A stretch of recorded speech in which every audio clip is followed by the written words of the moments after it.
Subscribe our YouTube channel and watch our videos.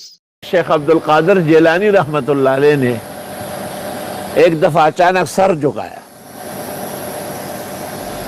اور پھر تھوڑی دیر بعد سر اٹھایا اور فرمایا رسول اللہ صلی اللہ علیہ وسلم نے میری گردن پر پاؤں رکھا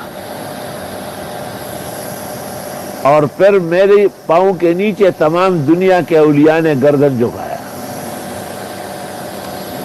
چھ قدم پتا رسول کڑو استا قدم ہر بزرگ قبول کڑو اور زور دے ڈیر دے پہلوان اور دے بغداد شاہی میرانا. تو یہ واقعہ تو تاریخی ہے اور یقیناً صدق اور کذب کا احتمال رکھتا ہے، لیکن دنیا نے دیکھا ہے کہ پیرانی پیر شیخ عبد القادر نے کس انداز سے دین کی خدمت کی ہے. کہا جا سکتا ہے کہ اولیاء کے صفوف میں اس کا مقام اور مرتبہ بلند ہے، اس کا قدم اونچا ہے.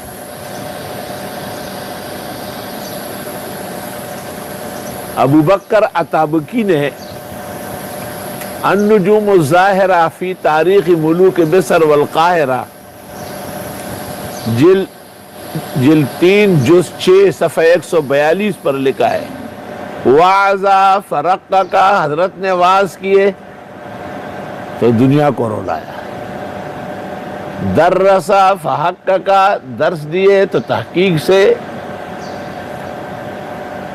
افتا فدق کا اور فتوہ دیا تو دلیل کی بھی دلیل دی.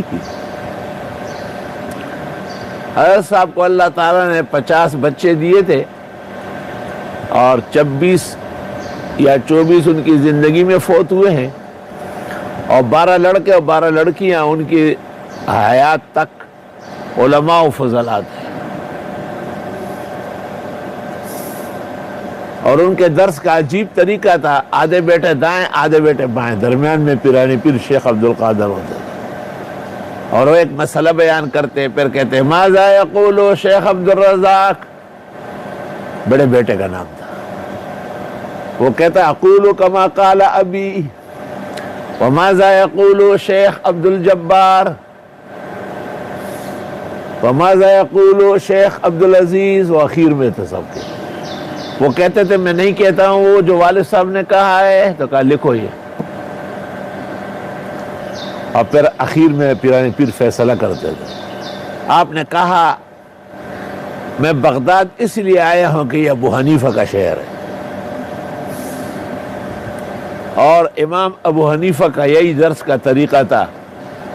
آپ کے 50 طلباء درجہ اجتہاد کو پہنچ چکے تھے اور ان کے سامنے آپ مسئلہ بیان کرتے ہوئے اجمال سے، پھر اس پر دلائل آتے اور پھر امام اعظم رحمت اللہ علیہ فیصلہ فرماتے. پھر جن کا اختلاف مناسب ہوتا ان کا لکھ لیتے، اس لیے خلاف ابو یوسف و خلاف محمد آتا ہے. 16 مسائل ہے جن میں امام ظفر ابن حزیل کے قول پر فتویٰ دیا گیا. اگر یہ کہا جائے کہ اولیاء کی صف میں اللہ تعالیٰ نے ان کو بہت خاص مقام دیا ہے تو یہ بے جا نہیں ہے. بالکل اخیر وقت میں جب روح جا رہی تھی تو فرماتے تھے اعبد اللہ ولا تشرکوا بہ شیئا اتبعوا ولا تبتدعوا. ایک اللہ کی عبادت کرو، شرک مت کرو اور اتباع سنت کرو، اپنی طرف سے بدعت نہ نکالو. اعبد اللہ ولا تشرکوا بہ شیئا اتبعوا ولا تبتدعوا. اتباع کرو، ابتداء نہ کرو، یعنی اتباع سنت کرو، بدعت نہ نکالو. دیکھیے حضرت صاحب کی سوانح الیواقیت والجواہر بترجمت الشیخ عبد القادر تمیمی بغدادی کی.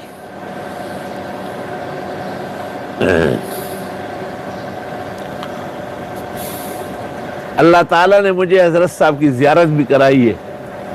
ایک تو بغداد جانا نصیب ہوا، حضرت کے روضے مبارک پر بھی پیش ہوا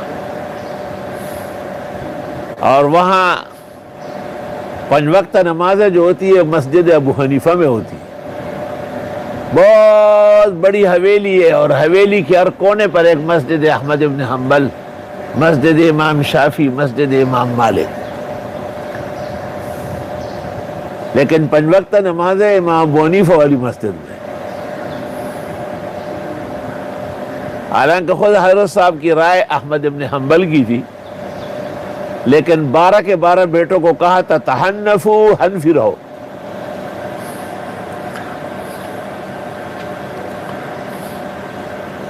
وہاں مغرب کی اذان سے پہلے سورۃ ملک پڑھی جاتی ہے لاؤڈ سپیکر پر۔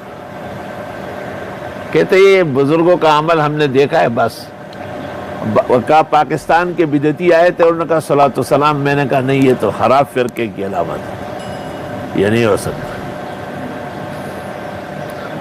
اور وہاں جو امام ہے اور جو یونیورسٹی کا چانسلر ہے وہ سید محمد امین ہے، وہ جامعہ اسلامیہ مدینہ منورہ سے خريج ہے،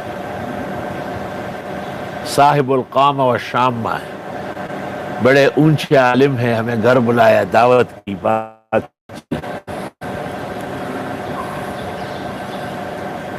غالباً شیخ عبدالرزاق کی قبر وہی ہے، اور چھوٹے لڑکے شیخ عبدالعزیز یا عبدالجبار کی۔ امام اعظم کے مزار اقدس پر بھی جانا ہوا، عجیب استغنا کے واقعات دیکھے۔ ہم نے وہاں کے امام، نائب امام، مؤذن، خادم مسجد کو کچھ ڈالر پیش کیے، ان سب نے چوم کے پھر واپس کیا، کہا انتم علی السفر انتم تحتاجون الیہ، آپ سفر پر ہیں، آپ کو ضرورت ہے، ہم تو یہاں رہتے ہیں، کام چلتے ہیں۔ اور امام صاحب کا مزار مبارک جو تھا وہ نیچے سے اوپر تک سونے سے بھرا ہوا تھا، اور ہر دنیا کا سکہ موجود تھا، لیکن کوئی لے اٹھانے والا کوئی نہیں تھا۔